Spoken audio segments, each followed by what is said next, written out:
அவன் எப்படி வளர்ந்தான்? நாளுக்கு நாளாய் பிரித்தெடுத்து வளர்ந்தான். இந்த ஊழியத்துல, இந்த திருச்சபையில, உங்க குடும்பத்துல, உன் ஜீவியத்துல கர்த்தர் ஒரு சிலருக்கு ஆசீர்வாதத்தை கொடுப்பாங்க. அதுல அவங்க ஆண்டவருக்கு பக்தி இல்லாம, அதுல ஆண்டவருடைய சத்தியத்தில் வாழாம இருந்தா ஆசீர்வாதத்தை திரும்பி எடுத்துருவார். அந்த ஆசீர்வாதத்தை அவங்க என்ன பண்ணுவாங்க? திரும்ப எடுத்துருவார்.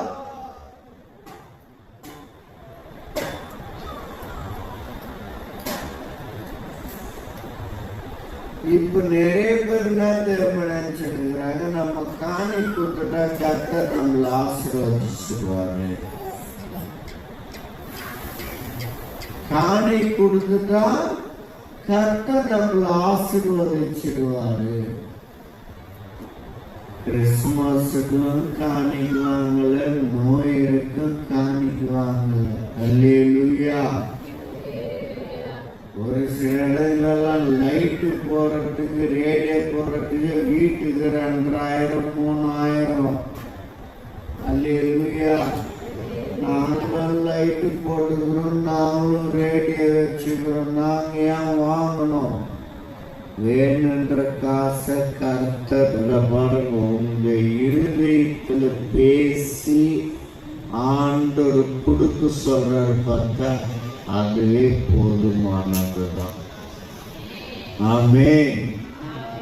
அதை வச்சுதான் அந்த ஊழியம் நடந்தன்னு இருக்குது. கர்த்தர் வெறுமையால் ஒரு போதும் யாரு என்ன பண்ண மாட்டாருங்க?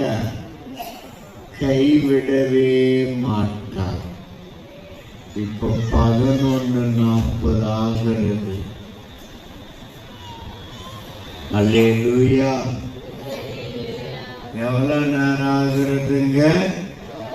11:40 ஆகிறது. ஒரு 20 நிமிஷத்துல நம்ம புதிய ஆண்டுக்குள்ளாய் போக போகிறோம். கர்த்தர் செய்த நன்மைக்காக அவரை ஒரே ஒரு பாடலை பாடி நம்ம துதிக்க போகிறோம்.